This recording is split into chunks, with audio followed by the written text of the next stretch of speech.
لا يؤمن أحدكم حتى أكون أحب إليه من والده وولده والناس أجمعين তোমরা ততক্ষণ পর্যন্ত পরিপূর্ণ মুমিন হতে পারবে না যতক্ষণ পর্যন্ত আমাকে তোমাদের মা থেকে, তোমাদের বাবা থেকে, তোমাদের ভাই থেকে, তোমাদের বোন থেকে, তোমাদের আত্মীয়দের থেকে আমি নবীকে বেশি ভালো না বাসবা। আমি নবীকে জীবন থেকে বেশি ভালোবাসতে হবে। ওরে নবীর উম্মতের দল, আল্লাহর নবীকে সাহাবায়ে কেরাম কেমন ভালোবাসতো। রাসূল করিম সাল্লাল্লাহু আলাইহি ওয়াসাল্লাম বলেন, অমুকে আমার গালি দেয়, অমুকে আমার বিরুদ্ধে বদনাম করে, তোমরা কে পারবা তার কল্লাটা আমার কাছে এনে দিতে? যদি তার কল্লাটা আমার কাছে আনিয়ে দিতে পারো, আমি রাসূল ওয়াদা দিলাম আমার সাথেই তুমি জান্নাতে যাবে। একজন সাহাবী দাঁড়ায়া বলে, ও নবী, উমুকে আপনার গালি দেয়, উমুকে আপনার ব্যাপারে বাজে বাজে মন্তব্য করে, আমি ওয়াদা দিলাম ও রহমাতুল লিল আলামিন তার কল্লাটা আমি আপনার সামনে হাজির করে দেব। আল্লাহর পয়গম্বর বলল, যাও তাহলে সুসংবাদ গ্রহণ করে নাও, যদি তার কল্লাটা আমার সামনে হাজির করতে পারো, ও সাহাবী আমি ওয়াদা দিলাম আল্লাহর তৈরি জান্নাতে তুমি আর আমি পাশাপাশি অবস্থান করব। ওই সাহাবী চলে যায় তার কল্যাণ আনবার জন্য। যাওয়ার সময় বলে, যাও রহমাতুল লিল আলামিন, যদি আমি তার সাক্ষাৎ পেয়ে যাই, তার সাথে আমার কথোপকথন হয়, কয়েকটা মিথ্যা কথার আশ্রয় আমি নিতে পারবো কিনা, কয়েকটা মিথ্যা কথা আমি বলতে পারবো কিনা। ও রহমাতুল লিল আলামিন, তার গায়েল করতে হলে তার সাথে আগে বন্ধুত্ব করতে হবে, দুই চারটা মিথ্যা কথা বলতে হবে। আল্লাহর পয়গম্বর বললেন, যাও যাও, ওতে একটা মিথ্যা কথা বললে কোনো সমস্যা হবে না। ওই সাহাবী চলে গেল তার তালাশে, সংবাদ পাইলো সেই মিনার দিকে, আরাফার ময়দানের দিকে আসে। ওই সাহাবী রওনা করলো, হাঁটতে হাঁটতে ওই সাহাবী যখন মিনা প্রান্তে চলে আসলো, মিনা থেকে তাকাইয়া দেখে ওই লোকটা, ওই দুশমনটা মিনা থেকে আরাফার ময়দানের দিকে যাইতেছে। ওই সাহাবী মনে মনে চিন্তা করে, এমনি তার কাছে যাওয়া যাবে না, নামাজের সময় ওইদিকে হয়ে গেল, এদিকে আল্লাহর হুকুমের সময় হয়ে গেল, এদিকে নবীজির হুকুমের সময়ও আমার সামনে, আমি কি করব? যদি এখন নামাজের মধ্যে দাঁড়াইয়া নামাজ আদায় করি, দুশমন চলে যাবে, দুশমনকে আমি হত্যা করতে পারবো না, আল্লাহর পয়গম্বরকে আমি খুশি করতে পারবো না। আর এইদিকে যদি আমি শুধু দুশমনকেই মারতে যাই, নামাজ আদায় হলো না, আল্লাহ অসন্তুষ্ট হবে। এখন আমি কোন দিকে যাব? নবীর কথা মানবো না আল্লাহর হুকুম মানবো? কোন দিকে যাব? ওই সাহাবী একটা আজব স্টাইল আবিষ্কার করলো, কিতাবের মধ্যে তার ঘটনা এসেছে।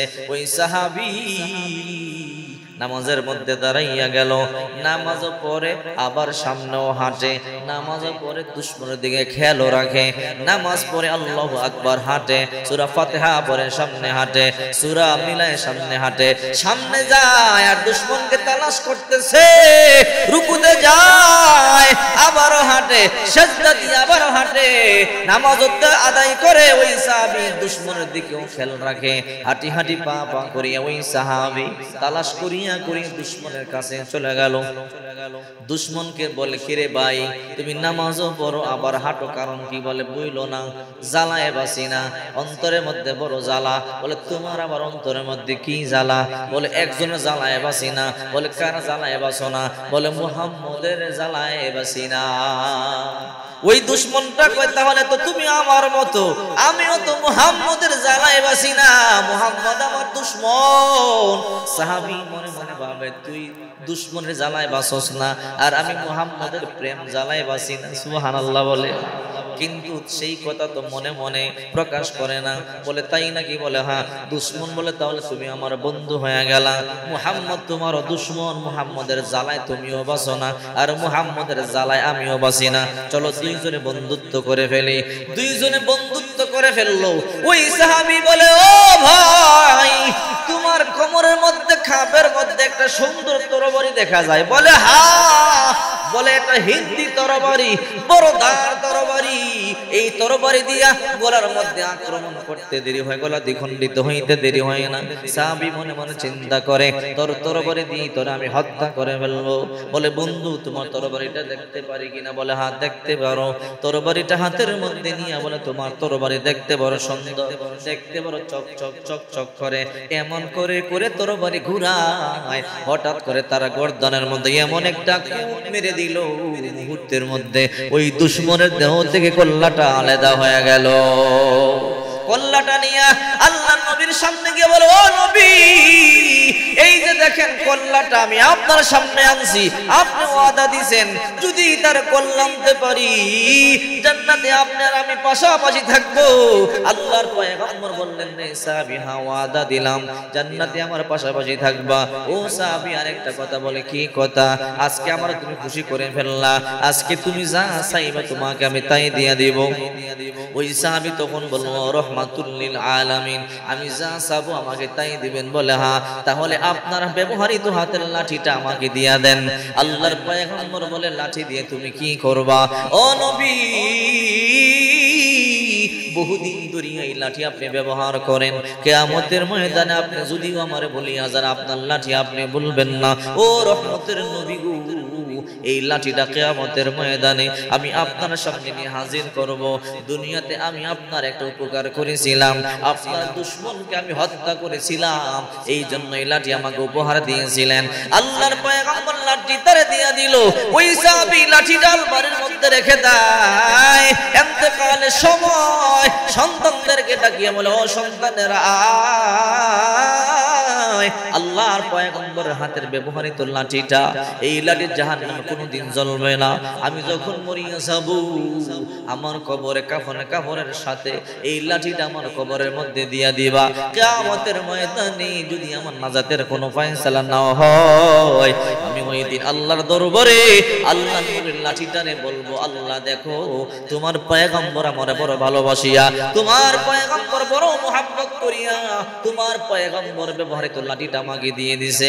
আমার বিশ্বাস ওই কিয়ামতের ময়দানে আল্লাহর পয়গম্বরের লাঠির বদৌলতে আল্লাহ তাআলা আমার জন্য নাজাতের ফয়সালা করতে পারে। আল্লাহু আকবার। ইমামুল আউয়ালিন ওয়াল আখিরিন, বহরে সদকা রহমাতাল লিল আলামিন, শুধু জুদাশে রহমাতাল লিল আলামিন, মসজিদে ঔষধ আমার জমিন। এই জন্য আল্লাহর পয়গম্বর বলেন, লা ইউমিনু আহাদুকুম হাত্তা আকুনা হাব্বা ইলাইহি মিন ওয়ালিদিহি ওয়া ওয়ালাদিহি ওয়ান নাসি আজমাইন। তোমরা ততক্ষণ পর্যন্ত পরিপূর্ণ মুমিন হতে পারবে না যতক্ষণ পর্যন্ত তোমাদের জীবন থেকে, তোমাদের মা থেকে, তোমাদের বাবা থেকে, তোমাদের ভাই বোন আত্মীয় স্বজনদের থেকে, গোটা পৃথিবীর মানুষ থেকে আমি নবীকে বেশি ভালো না বাসবা।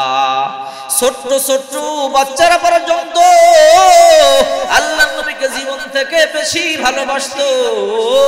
যায়েদ রাদিয়াল্লাহু তাআলা আনহু, মাত্র বয়স তার 7 বছর। মায়ে কয়, যায়েদ চল চল, বহুদিন ধরে তোর নানির বাড়ি বেড়াতে যাই না, চল। সন্তান বলে, মা চলো, বহুদিন ধরিয়া নানির বাড়িতে যাই না। বাচ্চারা যখন নানির বাড়ির কথা শুনে বেড়াইবার জন্য পাগল হয়ে যায়, কারণ নানির বাড়িতে গিয়া ভালো ভালো খাবার পাওয়া যায়, আনন্দ করা যায়, ফুর্তি করা যায়। যায়েদ বলে, মা চলো, নানির বাড়িতে বেড়াতে যাব। ছোট্ট সন্তানকে নিয়ে মা রওনা করলো বিশাল বড় কাফেলার সাথে। যেতে যেতে মরুভূমির মধ্যখানে যখন গেল, ডাকাতেরা দল আক্রমণ করলো। আলকাইর গোত্রের ডাকাতেরা ধরিয়া ফেললো। নারীদের যত অলংকার আছে সব নিয়ে গেল, টাকা পয়সা সব নিয়ে গেল। এই কাফেলার মধ্যে 4-5 জন ছোট ছোট নাবালক সন্তান ছিল। এর মধ্যে যায়েদ নিজেও ছিল, 7 বছরের বালক, আরো ছোট বাচ্চা পর্যন্ত ছিল। এই বাচ্চাদেরকে ডাকাতের দলেরা কিডন্যাপ করিয়ে নিয়ে গেল। কারণ ওই জমানার মধ্যে বাচ্চাদেরকে বাজারে বিক্রি করা যাইতো, ওই জমানায় দাস দাসী বাজারে বিক্রি করা হইতো।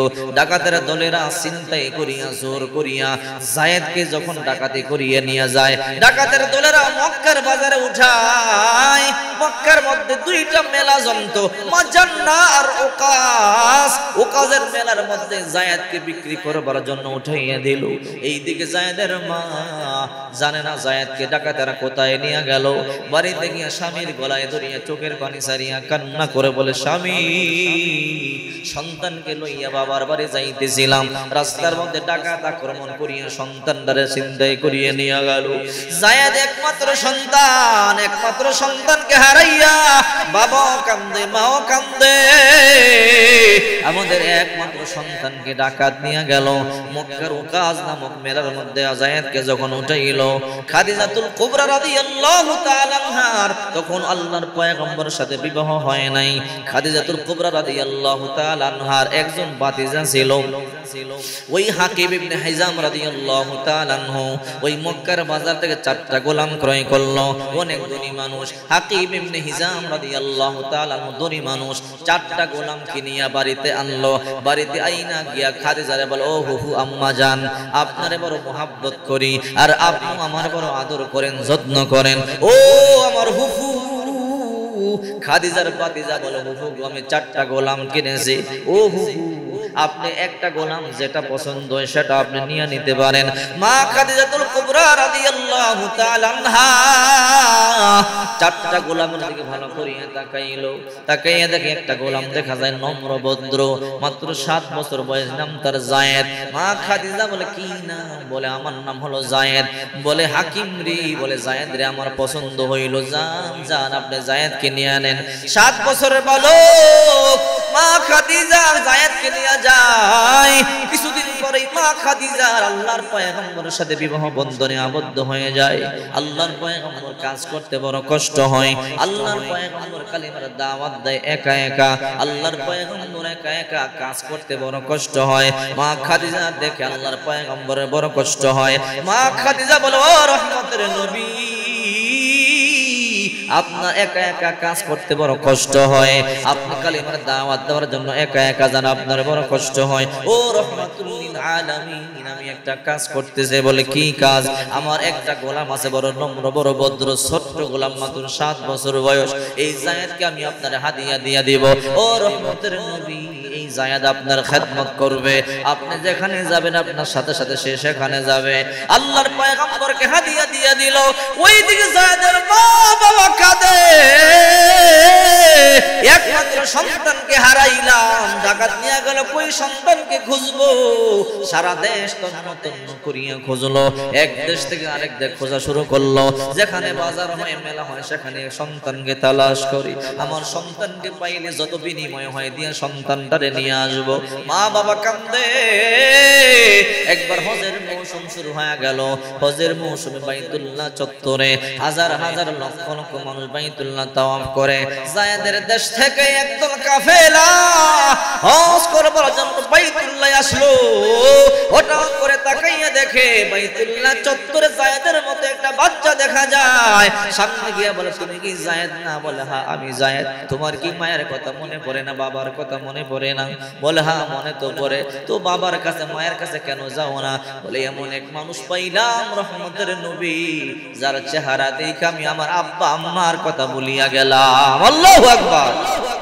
7 বছরের বালক মায়ের কথা বলিয়া গেল, বাবার কথা বলিয়া গেল, কেমন রহমাতুল লিল আলামিন পাগল হয়ে গেল। এবার এই কাফেলা যখন দেশের মধ্যে ফিরিয়া গেল, বলল, তোমার সন্তানকে আমরা পাইছি। ওই পাইছু? বলে, মক্কায় বাইতুল্লাহ তাওয়াফ করবার জন্য যখন আমরা চক্কর দিতেছিলাম, হজ করবার জন্য যখন বাইতুল্লাহ গেলাম, তোমার সন্তানকে বাইতুল্লাহ কাবার সামনেই দেখলাম। নিশ্চয়ই আশেপাশের কোনো ব্যক্তি তোমার সন্তানকে কিনেছে। যাও যাও গিয়ে তালাশ করু, তোমার সন্তান জায়েদকে তুমি বাইতুল্লাহর সামনে গিয়া পাইবা। আব্বা আম্মা পাগল হয়ে গেল, দৌড়াইয়া সে দেশ থেকে মক্কায় চলে এলো। আয়েশা তালাশ করে জায়েদ নামক কোন গোলাম তোমাদের কার ঘরে আছে কিনা সংবাদ পাইলো। হা হা, বলে, একটা ঘরে জায়েদের মতো একটা গোলাম আছে। বলে, কি নাম? বলে, জায়েদ। কোন ঘরে? বলে, মুহাম্মাদের ঘরে। গিয়ে বলে, ও মুহাম্মদ, আমি এই সন্তানটার মা, আমি এই সন্তানটার বাবা, আমাদের সন্তানকে জীবন থেকে বেশি ভালোবাসি। ও মুহাম্মদ, আপনি ভালো করে জানেন একটা পিতামাতার কাছে তার সন্তান কেমন প্রিয় হয়, সন্তানটারা জীবন থেকে বেশি ভালোবাসি। ও মুহাম্মদ, ডাকাতে করলাম, ডাকা সন্তানকে কিডন্যাপ করিয়া নিয়ে গেল। ও মুহাম্মদ, বাজার থেকে কিনিয়ে আপনি নিয়ে আসলেন, আমাদের সন্তান যায়েদকে আপনি দিয়া দেন, যত বকরি বেড়া দুম্বা লাগে আপনারা দেব, আমাদের যত সম্পদ আছে সব দিয়ে দিব, আমাদের একমাত্র সন্তানটারে দিয়া দেন। আমি মা, আমার সন্তান ছাড়া আমি থাকতে পারি না, আমি বাবা একমাত্র সন্তানকে হারাইয়া থাকতে পারি না, তাড়াতাড়ি আমাদের সন্তানটা ফিরাইয়া দেন, যা লাগবে তা নিয়ে আনেন। আল্লাহর পয়গম্বর বলে, যায়েদ এদিকে আসো। এটা কি তোমার মা? বলে হ্যাঁ, এটা আমার মা। এটাকে তোমার বাবা? বলে হ্যাঁ, নিঃশব্দে আমার বাবা। ও যায়েদের মা বাবা, তাহলে কান খাড়া করে শোনো, এই মুহূর্তে তোমার সন্তানকে আজাদ করিয়া দিলাম, তোমার সন্তানকে তোমরা নিয়ে নাও। যদি তোমাদের সন্তান তোমাদের সাথে যাইতে চায়, এই মুহূর্তে আমি মুহাম্মদ এদেরকে ওয়াকফ করে দিলাম, তোমাদের জন্য মুক্ত করে দিলাম। আমি ওই রকম নবী না, মায়ের কোল খালি করিয়া, বাবার কোল খালি করিয়া একমাত্র সন্তানকে আমার ঘরের গোলাম বানাইয়া রাখবো। যায়েদ যাও যাও, তোমার আব্বা আম্মার সাথে তোমার দেশে চলিয়া যাও, তোমাকে সারা তোমাদের মা বাবা বড় কষ্ট আছে রে যায়েদ। যায়েদ একটু তাকাইয়া চোখের পানিগুলো সারিয়া কান্না শুরু করে দিল। যায়েদের বাবা হাত ধরিয়া টান দিয়া বলে, এই তো আমাদের সামনে মুহাম্মদ তোমাকে ওয়াকফ করিয়া দিল, মুহাম্মদ তোমারে মুক্ত করিয়া দিল, চলো চলো বাড়িতে চলে যাই। তোমার মা বহুদিন ধরিয়া কোনো খাবার পর্যন্ত খায় না, আমি বাবা কোনো খাবার খাই না, আজকে চলো তিনজন মিলিয়া পেট করিয়া খাবার খাবো।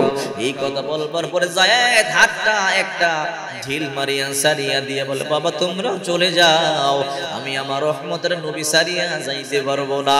আল্লাহু আকবার বলে 7 বছরের বালক বলে, ও বাবা ও মা তোমরা চলে যাও, আমি যাব না। বলে কেন যাবি না রে বাবা?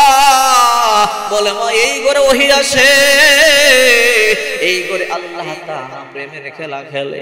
ও মা, এই রহমতের নবীরে দেখলে 7 দিনের ক্ষুধা পর্যন্ত আমি ভুলিয়া যাই। বলে 7 বছরের বালক এত কিছু কেমনে বুঝো? বলে এই রকম রহমতের নবী দুনিয়ার অন্য কোথাও নাই। ও মা তোমরা চলিয়া যাও, ও বাবা তুমি চলিয়া যাও, ও আদা দিলাম মরতে পারি, এই রহমতের নবীকে সাইরা আমি যাই তোমাদের সাথে যাইতে পারি না। আল্লাহু আকবার। চিন্তা করে দেখেন ছোট্ট যায়েদ আল্লাহর নবীর কেমন ভালোবাসে।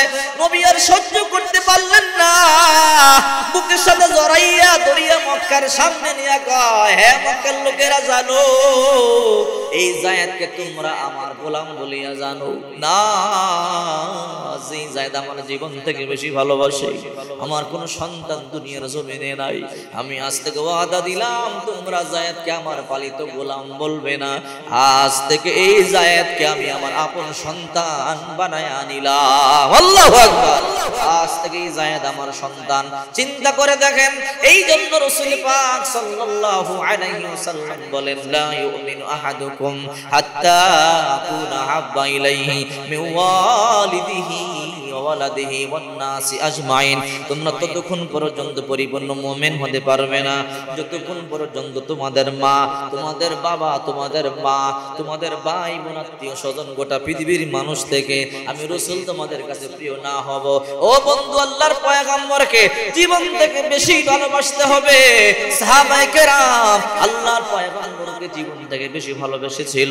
এই জন্য সাহাবায়ে কেরামদের ব্যাপারে আল্লাহ তাআলা বলেন, রাদিয়াল্লাহু আনহুম ওয়া রাদওয়ান, আমি আল্লাহ তাদের উপরে খুশি, তারাও আমি আল্লাহর উপরে খুশি। প্রত্যেকটা সাহাবী জান্নাতি।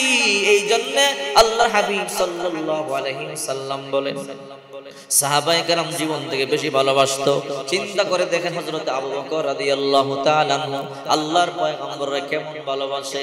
মক্কার সামনে আল্লাহর পয়গম্বর মেরাজ থেকে আসলো, আসার পরে বলতেছে মক্কার কাফেরেরা, বলে কি? বলে আমি আল্লাহর বাড়ি থেকে আল্লাহর সাথে কথা বলে এসেছি। বলে কেমনে বলো? বলে আমি আজকে গত রাত্রে, এ মক্কার লোকেরা, আল্লাহ আমি 7 আসমান পাড়ি দিছি, প্রথমে আমি মদিনাতুল মুনাওয়ারায় গেছি, মদিনাতুল মুনাওয়ারা থেকে আমি বাইতুল মুকদ্দিসে গেছি, সেই ফিলিস্তিন বাইতুল মুকদ্দিস, সেই ফিলিস্তিন বাইতুল মুকদ্দিস থেকে 7 আসমান পাড়ি দিয়া আমি সিদরাতুল মুনতাহা পাড়ি দিয়া 70,000 নূরের পর্দা পাড়ি দিয়া আমি আল্লাহর আরশ আজিমের মধ্যে গেলাম, আল্লাহর সাথে কথা বলি আজকে চলে আসলাম। ও মক্কার লোকেরা, আমি আজকে রাত্রে আল্লাহর দরবার থেকে আশ্চর্য হয়ে গেল। মুহাম্মদ কি বলে, মদিনা যাইতেই তো 15 দিন সময় লাগে, বাইতুল মুকদ্দিসে যাইতে 2 মাস সময় লাগে। মুহাম্মদ কেমনে মদিনা গেল, কেমনে বাইতুল মুকদ্দিস গেল, কেমনে 7 আসমান পাড়ি দিল? কাফেররা অবাক হয়ে গেল। আবু জাহল গিয়া বলে, ও আবু বকর, এতদিন তোমার বন্ধুরে পাগল বলেছি, আজকে তোমার বন্ধু আরো বড় পাগল। বলে কেমনে কি? বলে যাও মক্কার সামনে যাও, দেখো তোমার বন্ধু কেমন আজগবি কথা বলে। বলে মুহাম্মদ কি কথা বলে? বলে তোমার বন্ধু বলে আজকে রাত্রে নাকি তোমার বন্ধু মদিনায় গেল, মদিনা থেকে নাকি তোমার বন্ধু বাইতুল মুকদ্দিসে গেল, বাইতুল মুকদ্দিস থেকে 7 আসমান পাড়ি দিয়া সিদরাতুল মুনতাহা পাড়ি দিয়া 70,000 নূরের পর্দা পাড়ি দিয়া আসমানে গেল, আরশ আজিমে গেল। আবার আজকে রাত্রের মধ্যেই নাকি তোমার বন্ধু কাবার চত্বরে চলে এলো। আবু বকর বলে, আবু জাহাল এই কথা কে বলেছে? বলে মুহাম্মদ, তোমার বন্ধু মুহাম্মদ এখনো মক্কার সামনে এই কথাই বলতেছে। আবু বকর বলে, পয়গম্বরের সামনে পরে যাব, যদি এই কথা রহমাতুল লিল আলামিন বলে, আল্লাহর কসম করে বলি মুহাম্মদ জীবনে একটা মিথ্যা কথা বলতে পারে না। আল্লাহু আকবার বলে। মক্কার কাফেরেরা বলে, ও আবু বকর, তোমার বন্ধু যে মুহাম্মদ নবী দাবি করে, দলিল তুমি চাও, তোমার বন্ধুর কাছে তুমি দলিল চাও। আবু বকর রাদিয়াল্লাহু তাআলা তো বিশ্বাস করে পয়গম্বর নবী। এরপর মক্কার কাফেররা বললে বাধ্য হয়ে জিজ্ঞাসা করতে হয়। আবু বকর বিশ্বনবী মুহাম্মদুর রাসূলুল্লাহ সাল্লাল্লাহু আসার পরে বলে, ও পয়গম্বর, মাদ্দালিলু আলা মা তাদঈ, আপনি যে নবী, আপনার নবীর নবুয়তের দলিল কি? আবু বকর আল্লাহর পয়গম্বরের প্রশ্ন করে, মাদ্দালিলু আলা মা তাদঈ, আপনি যে নবী, সেই নবুয়তের দলিল আমাদের সামনে আপনি পেশ করেন। আল্লাহর পয়গম্বর বলে, আবু বকর, মক্কার কাফেররা প্রশ্ন করলে করতে পারে, ও আবু বকর তুমি কেমনে প্রশ্ন করো? বলে কেন? আবু বকর, আমি নবী হওয়ার আগে, বহু বছর আগেই তো সেই সিরিয়ার শাম দেশে তোমার কাছে আমার নবুয়তের দলিল পৌঁছে গেছে। আল্লাহু আকবার বলেন। আবু বকর বলে, কেমনে বুঝলাম না? বলে সিরিয়ার শাম দেশে আমি নবী হওয়ার বহু আগেই তো স্বপ্ন যোগে আমার নবুয়তের দলিল তোমার কাছে পৌঁছে গেছে। ও রহমাতুল লিল আলামিন, ওই খবর আপনি কেমনে জানেন? এটা মক্কার কাউকে আমি বলি নাই, আমার বিশ্বাস হয়ে গেছে আপনি সত্য নবী। কি স্বপ্ন? আবু বকর ব্যবসার জন্য সিরিয়া চলে গেল, ব্যবসার কার্য সম্পাদন করিয়া বন্ধুদেরকে নিয়ে রাত্রেবেলা ঘুমাইলো। আবু বকর রাত্রেবেলা ঘুমের ঘরে স্বপ্ন দেখে বিশাল বড় আসমানের মধ্যে একটা চন্দ্র দেখা যায়, অত্যন্ত সুন্দর চন্দ্র। এই চন্দ্রটা হঠাৎ করে চূর্ণ বিচূর্ণ হয়ে যায়, এই চূর্ণটা ভাঙিয়া মক্কার প্রত্যেকটা ঘরে ঘরে কুরাইশদের ঘরে ঘরে ঢুকিয়া যায়। হযরত আবু বকর আবার স্বপ্নে দেখলো আরেকটু পরে আকাশের মধ্যে আরেকটা চন্দ্র দেখা যায়, ওই চন্দ্রটা আর ভাঙলো না, পুরা চন্দ্রটাই আবু বকরের ঘরের মধ্যে চলে গেল। আবু বকর এই স্বপ্ন দেখে আশ্চর্য হয়ে গেল, কি স্বপ্ন দেখলাম? যেই স্বপ্নের ব্যাখ্যা আমার জানা নাই, যেই স্বপ্ন আমি আর জীবনে কোনোদিন দেখি নাই। সিদ্দিক আকবর তালাশ করতেছে একজন বড় আলেম, এই সিরিয়া শাম দেশের মধ্যে বড় আলেম কোথায় পাবো? সংবাদ পাইলেন অমুক এলাকার মধ্যে একজন বড় আলেম আছে, তাওরাত কিতাবের পণ্ডিত, জবুর কিতাবের পণ্ডিত, ইনজিল কিতাবের পণ্ডিত। হযরত আবু বকর হাঁটি হাঁটি পা পা করে সেখানে চলে গেল। যাওয়ার পরে বলে, ও আলেম, আমি কুরাইশ বংশের লোক, ব্যবসার খাতিরে সিরিয়া আসছি, গত রাতে একটা স্বপ্ন দেখলাম, সেই স্বপ্নের ব্যাখ্যা আমার বুঝতে বড় কষ্ট। বলে কি স্বপ্ন? বলে আমি স্বপ্ন দেখলাম আসমানের মধ্যে একটা বিশাল বড় চন্দ্র, ওই চন্দ্রটা চূর্ণ বিচূর্ণ হয়ে গেল, এক একটা টুকরা মক্কার ঘরে ঘরে প্রবেশ করলো। কিছুক্ষণ পরে আবার বড় একটা চন্দ্র উদিত হয়ে গেল, ওই গোটা চন্দ্রটা আমার ঘরের মধ্যে পুরাটাই ঢুকিয়া গেল। তাওরাতের আলেম বলে, আবু বকর তোমার কপাল বড় ভালো রে। আবু বকর বলে, বুঝলাম না। বলে কিছুদিন পরে মক্কার মধ্যে মুহাম্মদ নবীর আবির্ভাব হয়ে যাবে, মুহাম্মদ রাসূলুল্লাহ আত্মপ্রকাশ করবে। ও আবু বকর, মুহাম্মদ ইসলামের দাওয়াত দাওয়াত দিবে, সেই দ্বীনের দাওয়াত দিবে মক্কার প্রতিটা ঘরে ঘরে যদিও সেই দিন অল্প অল্প করিয়া প্রবেশ করে, তোমার ঘরে পুরা দ্বীনই প্রবেশ করবে। সুবহানাল্লাহ বল। আর ওই মুহাম্মদুর রাসূলুল্লাহর সবচেয়ে বড় সহচর বন্ধু তুমি হইবা, ওই মুহাম্মদুর রাসূলুল্লাহর সবচেয়ে বড় তুমি বন্ধু হইবা, ওই মুহাম্মদুর রাসূলুল্লাহর সাথে তুমি হিজরত করবা। ও আবু বকর, ওই মুহাম্মদুর রাসূলুল্লাহর জন্য তোমার জীবনের সব সম্পদ দান করিয়া দিবা। আবু বকরকে আল্লাহর পয়গম্বর বলে, আবু বকর আজকে মক্কার জমিনে আমি নবুয়তির দলিল তুমি চাও, আজ থেকে বহু বছর আগেই তো আমার নবুয়তের দলিল তোমার কাছে পৌঁছে গেছে। আবু বকর বলে, আল্লাহি লা শাক্কা ফীহিন, আল্লাহর কসম করে বলি এর মধ্যে কোনো সন্দেহ নাই। ও রহমতের নবী, আমি আর দেরি করতে চাই না, আমি কালিমা পড়ে এই মুহূর্তে সবার সামনে মুসলমান হয়ে যেতে চাই। লা ইলাহা ইল্লাল্লাহ মুহাম্মাদুর রাসূলুল্লাহ সাল্লাল্লাহু আলাইহি ওয়াসাল্লাম। আবু বকর যখন মুসলমান হয়ে গেল, কালিমার দাওয়াত দেয়, তাওহীদের দাওয়াত দেয়, মক্কার লোকেরা তার উপর বড় খেপিয়া গেল। ও আবু বকর, এতদিন একজন চালাইতো মুহাম্মদ, এখন তুমিও নতুন ধর্মের দাওয়াত দাও। মক্কার সামনে আবু বকর বলে, তোমরা কালিমা গ্রহণ করো, ইসলাম গ্রহণ করো। মক্কার কাফেররা আবু বকরকে এমন মারলো, মরতেই মরতে রক্তাক্ত করে ফেললো। একজন কাফের পায়ের নিচে থেকে কাঠের খড়ম খুলিয়া আবু বকর রাদিয়াল্লাহু তাআলা মুখের মধ্যে এমন মাইরে মারলো, একদম নাক মুখ থেতলিয়ে দিল। আবু বকরকে চিনা পর্যন্ত যায় না, এমন রক্তকরণ হইল। আবু বকর জ্ঞান হারায়া জমিনের মধ্যে পড়িয়া গেল। মক্কার লোকেরা মারিয়া আবু বকরকে মারিয়া চলিয়া গেল। 2 দিন হয়ে গেল, জ্ঞান ফিরে না, আবু বকর কোনো পানি পর্যন্ত পান করে না। আবু বকরের গোত্রের লোকেরা গিয়া বলে, হে কাফেরেরা, তোমরা আবু বকরকে যেমনে মারছো, আবু বকরের জ্ঞান যদি না ফিরে, যদি আবু বকর সুস্থ না হয়, মারা যায়, তাহলে তোমাকেও কিন্তু আমরা মারিয়া ফেলবো। আবু বকর জ্ঞান নাই, 3 দিন পর্যন্ত অজ্ঞান হয়ে আছে, দুধ পর্যন্ত পান করে না, চোখ খুলিয়া পর্যন্ত চায় না। আবু বকরের গোত্রের লোকের আবু বকরকে তার মায়ের কাছে নিয়ে আসলো। আসার পরে 3 দিন পরে তার জ্ঞান ফিরল।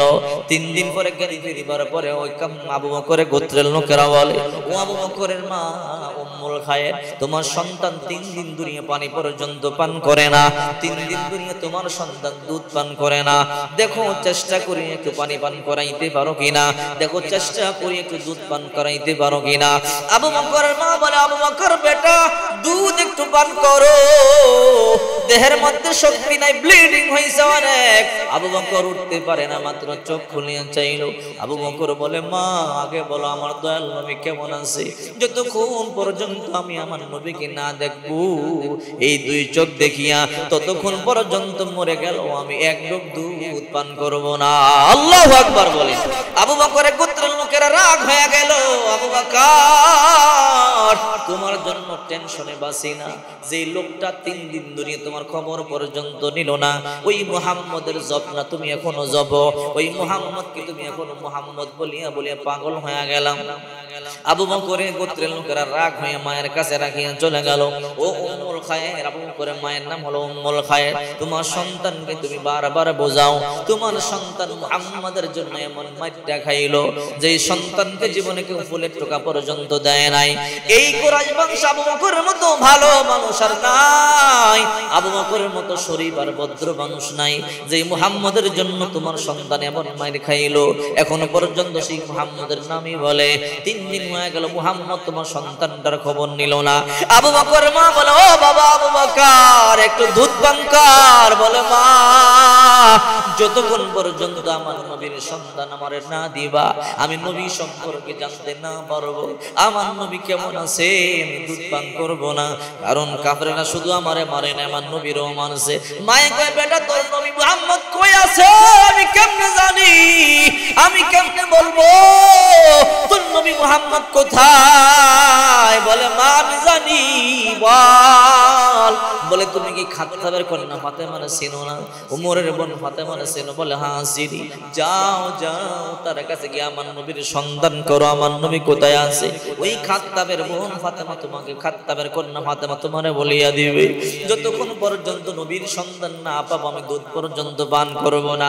হযরতে আবু বকরের মা উম্মুল খায়ের হাঁটি হাঁটি পা পা করে উমরের বাড়িতে চলে গেল। উমরের বোন ফাতেমারে ডাইকে বলে ফাতেমা, বলে কে তুমি? বলে আমি আবু বকরের মা। তুমি কেন আসলা? ফাতেমারে বলো তোমাদের নবী মুহাম্মদ কোথায়? বলে আমি তো জানি না। ফাতেমা ভয় পেয়ে গেল, নবীর সন্ধান তারে দেওয়া যাবে না। আবু বকরের মা উম্মুল খায়ের বলে ফাতেমা সত্যি করে বলো তোমাদের নবী মুহাম্মদ কোথায়? বলে আমি তো জানি না। বলে তুমি না বললে আমার সন্তান আবু বকরকে বাঁচানো যাবে না। কি হয়েছে আবু বকরের? বলে মক্কার কাফেরেরা এমন মাইরটা আমার সন্তানরে মারলো, একেবারে থেতলায়া দিল, রক্তে রঞ্জিত হয়ে গেল। আমার সন্তান উঠতে পারে না, আমার সন্তান চলতে পারে না, এমন ব্লিডিং হইছে, পানি পর্যন্ত পান করে না। বললাম বাবা একটু দুধ পান কর। বলে মা যতক্ষণ পর্যন্ত আমার নবীর চেহারা দুই চোখ দিয়ে না দেখবো দুধ পান করবো না। আবু বকর আল্লাহর পয়গম্বরকে কেমন ভালোবাসে, এই জন্য আবু বকর বলতো নবী আমার কাছে তিনটা জিনিস প্রিয়। এক নাম্বার আন-নাজরু ইলা ওয়াজহি রাসূলিল্লাহ, নবীর চেহারা দেখা। মা বলে বাবা দুধ পান কর। বলে না না, ও বোন তাড়াতাড়ি বলো আমার নবী কই, আমার আবু বকর কিন্তু মরিয়া যাবে। বলে না আমি আগে আবু বকরকে একটু দেখতে চাই, আবু বকরের সাথে আমি কথা বলতে চাই। বলে তাড়াতাড়ি আমার বাড়িতে চলো। আবু বকরের মা উম্মুল খায়ের ফাতেমারে নিয়ে আবু বকরের সামনে চলে আসলো। আবু বকর এই ফাতেমা কিছু কথা বলতে চায়। ও আবু বকর এমন মার তোমারে কে মারলো? বলে মক্কার কাফেরেরা কালিমার দাওয়াত দেওয়ার জন্য ঈমান মারলো। বলে আবু বকর আল্লাহর কসম করে বলি তোমার মতো ভালো একটা মানুষকে এমন মার যারা মারতে পারে আল্লাহ তাদের মঙ্গল কখনোই করবে না। ও উম্মুল খায়ের আমার নবী কই, আমার নবী কেমন আছে বলো। উম্মুল খায়ের ইশারা দিয়া বলে আবু বকর তোমার মা কিন্তু এখন ঈমান আনে নাই। আমি যদি এই কথা তোমার মায়ের সামনে বলিয়া দেই তোমার মা কাফেরদেরকে বলিয়াও দিতে পারে। আবু বকর বলে না রে না ফাতেমা না, আমার মা যদি ইসলাম কবুল নাও করতে পারে কিন্তু আমার মা তার জীবন থেকে বেশি আমারে ভালোবাসে। তাড়াতাড়ি বলো আমার দয়াল নবী কেমন আছে, এখনো পর্যন্ত জিন্দা আসেনি। বলে তুমি চিন্তা করবা না, সাফা পর্বতের পাদদেশে দারে আরকামের মধ্যে আল্লাহর পয়গম্বর হেফাজতে আছে। আল্লাহু আকবার। আবু বকর বলে আমার নিয়ে যাও, যতক্ষণ আমি আমার নবীর না দেখবো আমি সহ্য করতে পারবো না। উম্মুল খায়ের আর ফাতেমা কয় না না সন্ধ্যা হইতে দাও, মানুষগুলো যখন নিজ নিজ গৃহের মধ্যে চলে যাবে আমি উম্মুল খায়ের তোমার দরিয়া নিয়ে যাব। যখন সন্ধ্যা হয়ে যাবে তোমাকে নিয়ে যাবে, এখন নেওয়া যাবে না। সন্ধ্যা হয়ে গেল, উম্মুল খায়ের আর ফাতেমা আবু বকর নিজে নিজে একা একা হাঁটতে পারে না, 3 দিন পর্যন্ত পানি পান করে না। হযরতে আবু বকর দুইজনের কাঁধের মধ্যে বর করিয়া হাঁটি হাঁটি পা পা করিয়া সাফা পর্বতের পাদদেশে দারে আরকামের মধ্যে যায়। গিয়া দেখে আল্লাহর নবী দ্বীনের দাওয়াত দেয়। আল্লাহর নবী কই কে সে?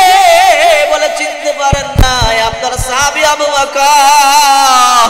বলে আবু বকর এমন মারে মক্কার কাফেররা কেমনে মারতে পারলো? আল্লাহর নবী টিকতে পারলেন না। আবু বকর জমিনের মধ্যে শুয়া বলল, আল্লাহর পয়গম্বর আবু বকর বুকের মধ্যে লাফ দিয়ে শুয়ে বলল, রহমতের নবী চোখের পানিগুলো সারিয়া কান্না শুরু করে দিল। আবু বকরের মা বলে নবী গো 3 দিন পর্যন্ত সন্তান পানি পর্যন্ত পান করে না, দুধ পর্যন্ত পান করে না। ও রহমতের নবী বললাম কেন পান করবি না? যতক্ষণ পর্যন্ত আমার নবীর চেহারা না দেখবো ততক্ষণ পর্যন্ত আমি দুধ পান করব না। ও রহমতের নবী আমার সন্তানটা মরিয়া যাবে, এখন তো আপনারা দেখলো আপনার হাত দিয়ে একটু আপনি দুধটা পান করায়া দেন। আবু বকরকে আল্লাহর নবী দুধ পান করায়া দেয়। আবু বকর বলে নবী না। বলে কেন রে আবু বকর? আর বলে নবী গো আমার মা এখন পর্যন্ত কালিমা গ্রহণ করে না, আমার মারে আপনি এই মুহূর্তে দাওয়াত দেন। আমার মা যদি আমার সামনে কালিমা পড়ে আমি দুধ পান করব। আল্লাহর পয়গম্বর বললেন উম্মুল খায়র আমি তোমার তিনটা কথাই বলবো, আল্লাহ ছাড়া কারো ইবাদত বندگی করা যাবে না, একমাত্র হায়াতের মালিক আল্লাহ, মউতের মালিক আল্লাহ, লাত মাত উজ্জার বোঝা সারিয়া দাও। আবু বকরের মা বলে ও রহমতের নবী আমার বিশ্বাস হয়ে গেল, আমার আবু বকর জীবনে মিথ্যা কথা বলতে পারে না, যেই ধর্মের জন্য এত কষ্ট করতে পারে সেই ধর্ম সত্য। ও রহমতের নবী আমি দেরি করতে চাই না, এই মুহূর্তে আমি উম্মুল খায়র কালিমা পড়ব লা ইলাহা ইল্লাল্লাহু মুহাম্মাদুর রাসূলুল্লাহ সাল্লাল্লাহু আলাইহি ওয়াসাল্লাম। আবু বকর দুধ পান করলেন, এই জন্য বিশ্বনবী মুহাম্মদুর রাসূলুল্লাহ সাল্লাল্লাহু আলাইহি ওয়াসাল্লাম বলেন আবু বকর তুমি শুধু আমার মক্কার বন্ধু না, আবু বকর রে তুমি শুধু আমার গারে হেরার বন্ধু না, হে গারে সুরের বন্ধু না, হে আবু বকর তোমার আমার বন্ধুত্ব, তোমার আমার সফর মদিনায় শেষ হবে না, তোমার আমার সফর জান্নাত পর্যন্ত চলবে, জান্নাত পর্যন্ত তুমি আমার সাথেই থাকবা। আল্লাহু আকবার। এই জন্য আল্লাহর হাবিব মুহাম্মদুর রাসূলুল্লাহ সাল্লাল্লাহু আলাইহি ওয়াসাল্লাম বলেন উম্মতেরা তোমরা যতটুকুন পর্যন্ত আমারে ভালোবাসবা আমার মুহাব্বত ততটুকুনি তোমরা পাইবা, তোমরা যত বেশি আমার উপর দুরূদ পড়বা আমার সাথে মুহাব্বত তত বেশি কানেক্টিং হয়ে যাবে, তত বেশি আমার সওয়াব তোমরা পেয়ে যাইবা। এই জন্য বিশ্বনবী মুহাম্মদুর রাসূলুল্লাহ সাল্লাল্লাহু আলাইহি ওয়াসাল্লাম বলেন মান আহাব্বা সুন্নতি ফাকাদ আহাব্বানি ওয়া মান আহাব্বানি কানা মাই ফিল জান্নাহ। যে আমার সুন্নাতকে ভালোবাসলো সে আমি নবীকে ভালোবাসলো, আর যে আমি নবীকে ভালোবাসলো সে আমি নবীর সাথেই জান্নাতে যাবে। নবীকে ভালোবাসতে রাজি আছেন তো ইনশাআল্লাহ?